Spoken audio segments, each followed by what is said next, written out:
Olá, amigos e amigas, boa noite, muita paz para todos e para todas. Dando continuidade às nossas reflexões em torno do livro Conflitos Existenciais, de Joana de Ângeles, estamos analisando o capítulo que tem o título de Ansiedade. Vimos no encontro anterior, segundo a nobre mentora, né, as possíveis causas para a ansiedade. E hoje vamos ver os desdobramentos, como ela chama, dos fenômenos ansiosos, e a psicoterapia, por ela sugerida para a questão também da ansiedade.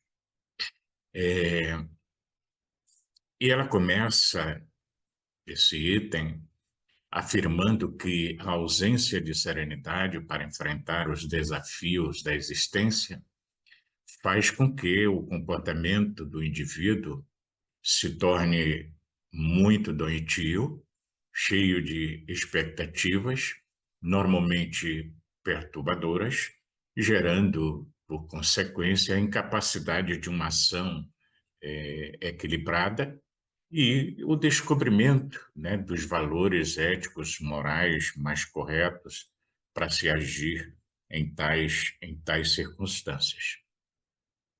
E, ao mesmo tempo, acaba se avolumando na mente da pessoa uma grande quantidade de ambições, de desejos de execução ou conquistas de coisas simultâneas, aturdindo, desorientando o paciente, que sempre se transfere de um estado psicológico para o outro, muitas vezes alterando também o, o seu humor, que uma hora pode ser alegre, risonho, né? E um outro momento triste, sisudo, preocupado.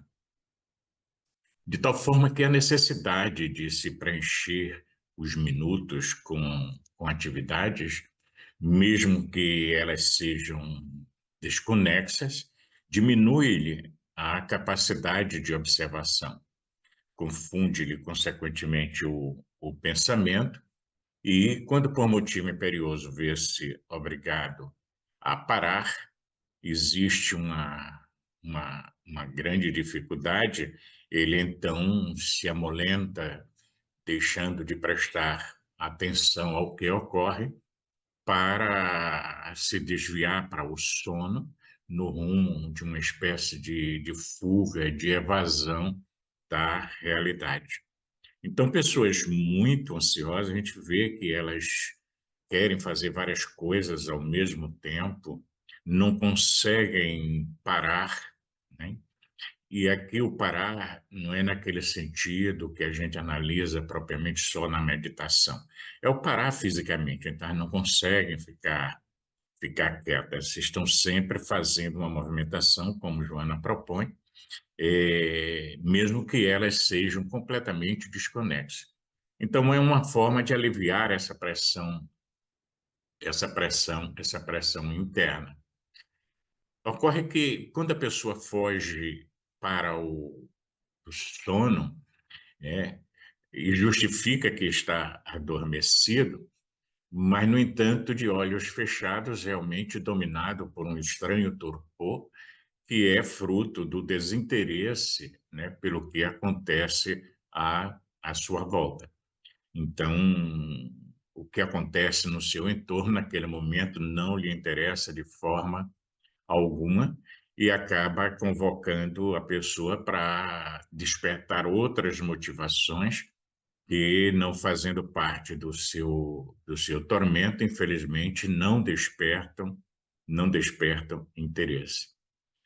De forma que o comportamento ansioso, não poucas vezes, ele é estimulado por descargas contínuas de adrenalina, né? O hormônio normalmente é secretado pelas glândulas suprarrenais e que ativam a movimentação do indivíduo, parecendo dar-lhe mais energia, né? Ou realmente não é parecendo, né? Dar-lhe mais energia e que, com isso, aumentando a sua ânsia de querer fazer, de querer movimentar-se. É, é interessante porque, de uma certa forma, o ansioso ele acaba tendo uma espécie de insatisfação do que ele está a fazer e mais deseja realizar, não se fixando, consequentemente, na análise das operações concluídas, logo desejando outros desafios, outros trabalhos, outros labores que não tem capacidade para atender, conforme seria de se desejar. Então, veja que a pessoa acaba criando um volume grande de coisas por fazer, e isso se torna como que uma retroalimentação da sua ansiedade. E na sua turbulência comportamental, os indivíduos tornam-se muitas vezes exigentes, preconceituosos, agressivos e violentos, desejosos de impor a sua vontade contra a ordem estabelecida. E isso é interessante porque a gente observa nas pessoas muito ansiosas, né, como elas se tornam exigentes para que as coisas sejam feitas daquele jeito que ela acha que é o certo para fazer. Muitas vezes atropela o outro, tomando o que o outro está fazendo para fazer porque não está fazendo bem feito, tá? Eh, Quando são atraídos, inclusive sexualmente, tornam-se quase sempre pessoas assim passionais, porque supõem que é amor aquilo que experimentam, afirma Joana de Ângeles, desejando submeter a outra pessoa aos seus caprichos e às suas exigências, como demonstração, inclusive, de fidelidade, o que, após algum tempo de convivência, quando a pessoa percebe e tem, vamos dizer assim, um posicionamento mais direto, mais firme, né? Torna-se então insuportável, daí porque às vezes as discussões, as brigas, as separações, entre outras causas, é lógico. Então torna-se insuportável porque as descargas, né, de epinefrina, que normalmente responde por essa necessidade de mudanças de conduta, segundo Joana, gera essa instabilidade nas realizações da pessoa. Em outras palavras, significando que você também conviver com uma pessoa extremamente ansiosa que não se cuida, né? Não admite o problema e não busca ajuda, como ela vai falar ao final do capítulo na terapêutica, fica um tanto difícil, problemático.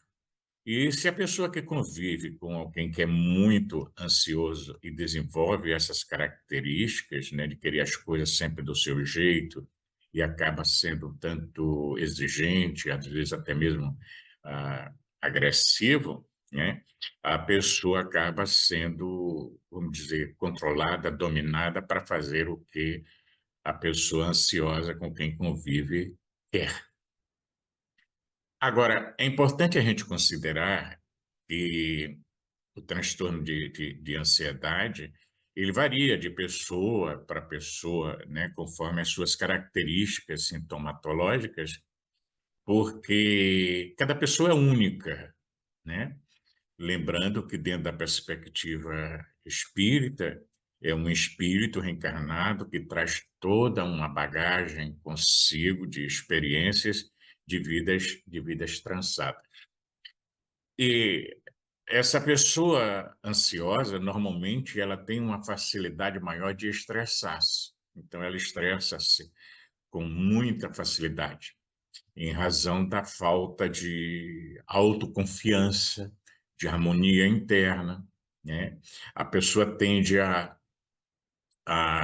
inclusive, desenvolver, em alguns casos, né, os transtornos depressivos, quase sempre quase sempre, segundo Joana de Ângeles, o transtorno bipolar, onde a pessoa, ora está com um humor legal, e uma outra hora está totalmente no sentido oposto.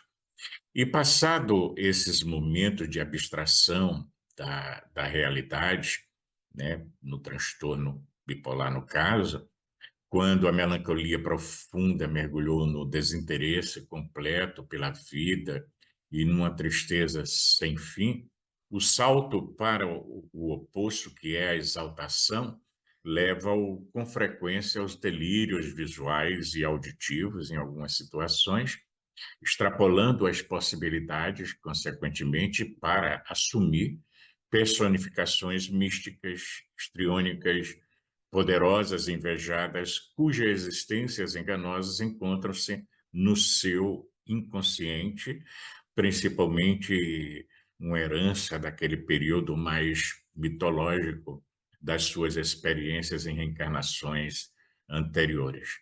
E terminado esse período de excitação, no trânsito para o novo submergir na angústia, na tristeza, né, tornam-se muito perigosos porque a realidade perde, digamos assim, determinados contornos, né, e o desejo de fuga se torna mais intenso, né, no sentido de querer libertar-se do mal-estar, e pode até mesmo induzir a pessoa ao autocídio, ao suicídio. Não podemos deixar de lembrar que nesses momentos, né, não deixa de ocorrer também as interferências de ordem espiritual, obsessiva, como a gente chama, acentuando a gravidade do problema. Daí porque é muito importante, né, lembrando o processo terapêutico que ela vai colocar ao final, é muito importante que a pessoa ou o paciente, como ela chama, tome consciência e aceite que tem um problema e procure ajuda especializada, além de outros recursos terapêuticos, como a gente vai ver ao final. Então, Joana vai afirmar que desfilam na nossa comunidade social inúmeros indivíduos ansiosos e que se negam ao reconhecimento do distúrbio que os atormenta, procurando disfarçar normalmente esse distúrbio com o uso de drogas das mais diversificadas espécies, como um sistema realmente de fuga para se sentir mais tranquilo. Então, veja que é um bastão psicológico para apoiar melhor a reflexão da pessoa, né? Nas drogas aditivas, no sexo, de uma forma desordenada, insaciável, e o que mais lhe complica o quadro da insanidade emocional. Então, o reconhecimento da situação abre a oportunidade para uma terapia de autoajuda, pelo menos ensejando receber de imediato, né, o apoio de especialistas. E na terapêutica para a ansiedade, Joana vai afirmar que, inquestionavelmente, todas as aflições, todos os desapontamentos que aturdem o ser humano, né, procedem-lhe do espírito que é, não é propriamente do corpo. O corpo é uma tela para expressar esses conflitos, essas aflições, que é da alma. E aí, atado a esses conflitos que se derivam das experiências malogradas nessa existência, ou até mesmo aquelas experiências não bem-sucedidas em outras vidas e cujo resultado ficou impresso na alma, transferindo-se para o seu corpo espiritual, o perispírito, e que, numa nova reencarnação, acaba marcando o seu inconsciente com essas questões não bem resolvidas e muitas vezes geneticamente determinando o funcionamento do seu cérebro para, num determinado momento da existência, apresentar o problema. Daí porque o self, e no dizer de Joana, esse self de Jung corresponde ao espírito imortal, ao longo das suas existências acumuladas, exterioriza as inquietações, as culpas, né?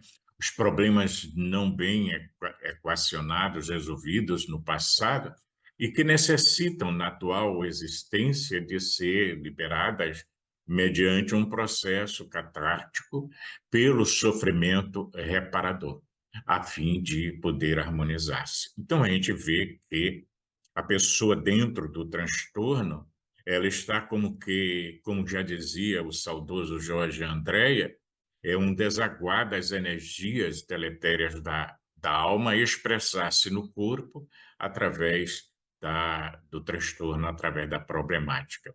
E quando isso não acontece, né, o ego apresenta-se completamente inquieto, extremunhado e ansioso.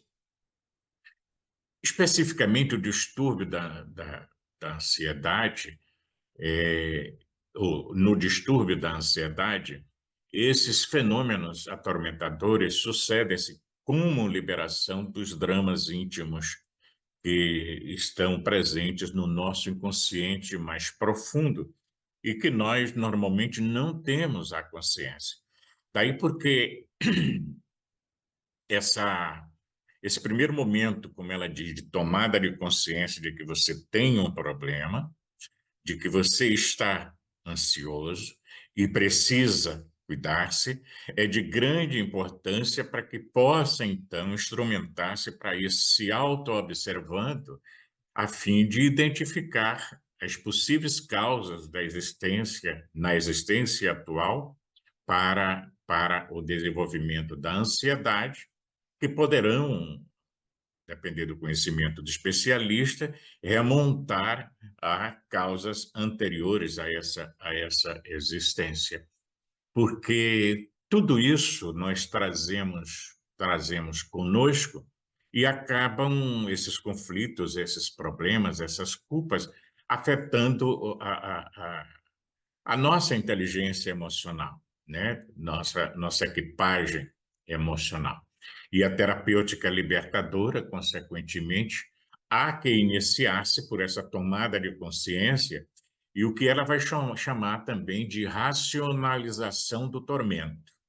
Racionalização aqui não no sentido do mecanismo de defesa da psicanálise, mas a racionalização no sentido de você trabalhar-se para tomar consciência do problema através das reflexões e, consequentemente, a adoção de pensamentos positivos, de um comportamento mais otimista, para que lentamente, com paciência e determinação, o equilíbrio possa instalar-se nas paisagens interiores da alma sofredora.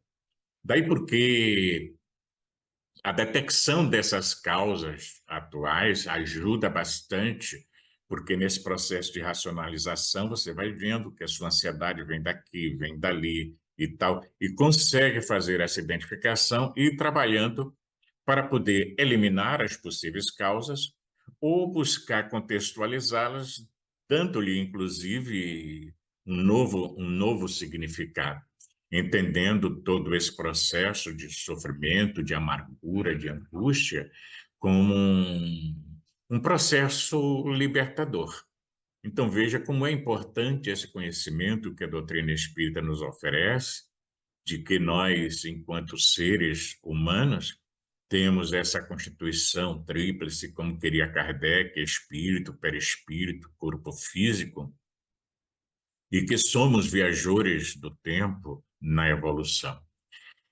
Já que, em alguns casos, quando há problema, inclusive, segundo Joana, na libido da pessoa, né, o profissional poderá reconduzir o indivíduo à experiência da vida fetal ou da vida perinatal ou infantil no lar. Bem, aqui quando ela propõe essa experiência da vida fetal ou perinatal, porque hoje existem abordagens terapêuticas que trabalham com essas questões, buscando, às vezes, num processo regressivo, levar a pessoa a tomar consciência da origem da sua problemática, que pode se encontrar quando se encontrava no ventre materno, ou em outras circunstâncias, né, no período infantil no lar, buscando destrinçar essa teia, né, buscando assim e compreendendo o que acontece para eliminar a perturbação, né, nas suas origens. Muitas vezes a pessoa acaba transferindo os seus medos, as suas incertezas para o inconsciente mais profundo, e agora ele ressurge com toda a sua força na forma de ansiedade. Por isso a gente diz que é um desaguar dessas energias internas. Por isso também se afirma que a depressão, muitas vezes, é um convite para você ir para dentro, né? É um convite doloroso, difícil, e isso implica, eu gosto muito dessa expressão, em você ser levado à aceitação da sua realidade. Veja, quando eu falo da aceitação, não é acomodação, é você entender o que acontece, acontece por um motivo, e tudo isso tem um sentido, tem um propósito, que é o de você renascer, que é você tomar consciência do que acontece para poder, então, voltar a crescer. E dessa forma, ela sugere, como sempre em outros tipos de situações, como já vimos aqui em encontros anteriores, né, que as leituras edificantes são propiciadoras de um processo de renovação mental e emocional da pessoa. As técnicas da yoga ajudam bastante, né? Assim, disciplinando a vontade da pessoa e o sistema nervoso, são contributos valiosos, né? E psicoterapêutica que está ao alcance de qualquer pessoa. E nunca, nunca se esquecer de que a meditação, a oração, né, auxilia bastante. No nosso caso, né, do centro espírita, você tem a terapêutica pelos passes, pela água fluidificada, pela ação no bem, na caridade, na distribuição de alimentos, de sopas, de farnéis, enfim, é você fazer uma movimentação em direção ao seu próximo, que a gente chama, ou ela chama aqui, de ação do bem, do amor, da compaixão, né? E por consequência da caridade, como normalmente a gente nomina. Então, a ansiedade natural, e alguns dizem que não existe essa coisa de ansiedade natural. Não, existe uma ansiedade natural, e Joana afirma isto, né? É o desejo de que ocorra o que se aguarda. Você está aguardando alguma coisa, então é natural que você fique um pouco ansioso.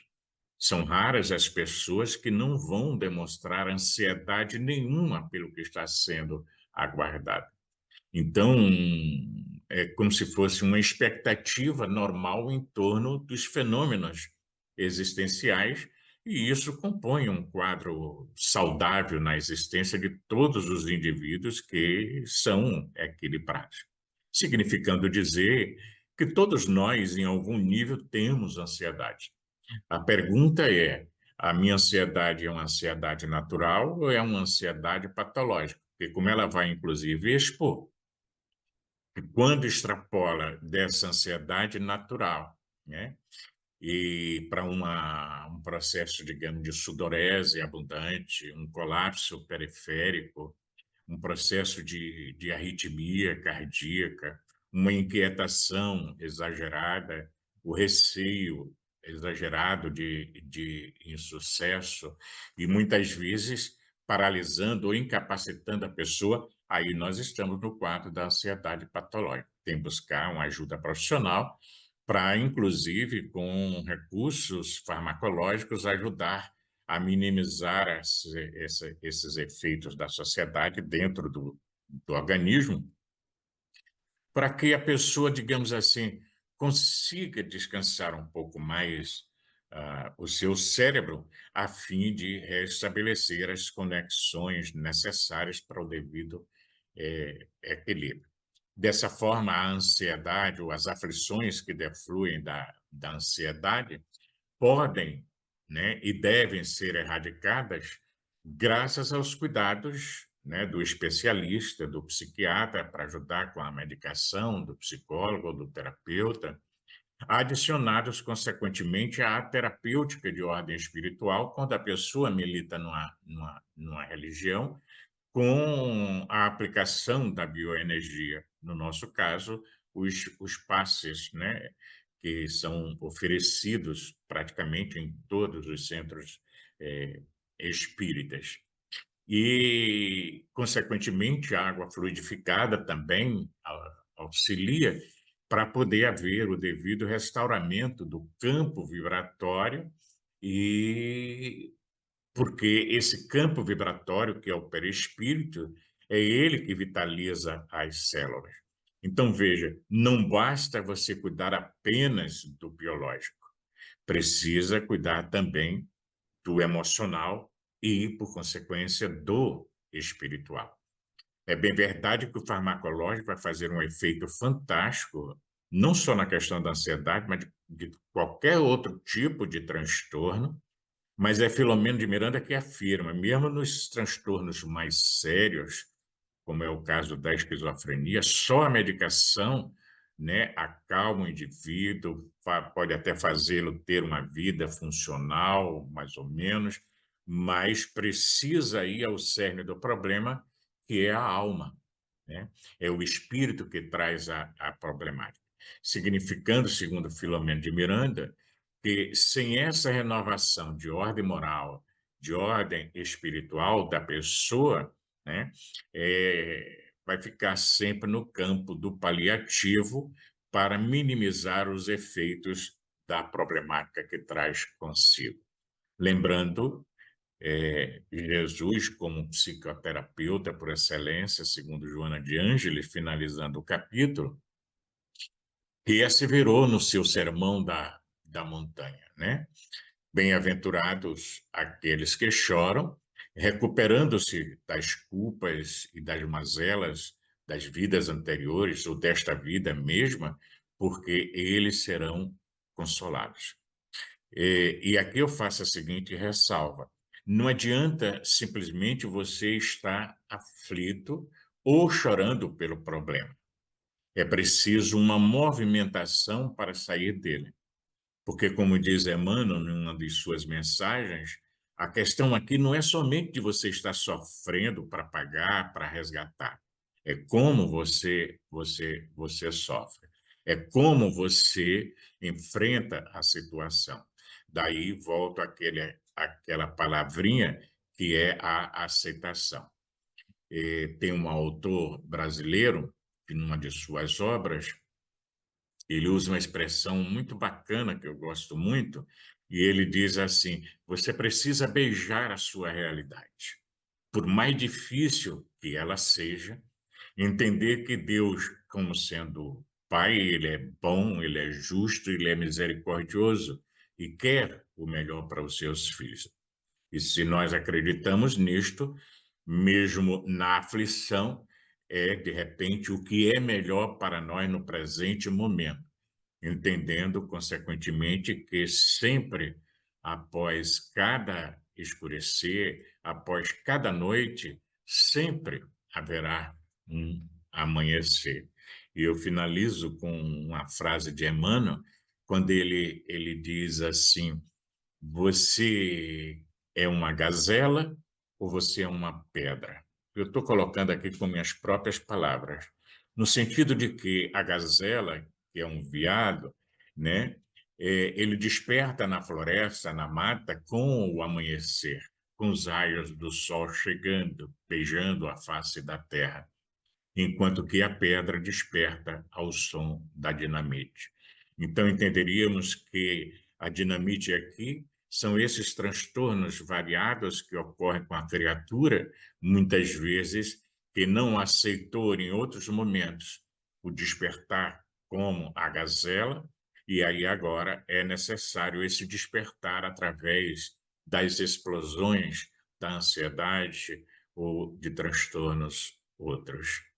No próximo encontro, vamos começar o capítulo 9, que trata do tema crueldade. Muita paz para todos e até o próximo encontro.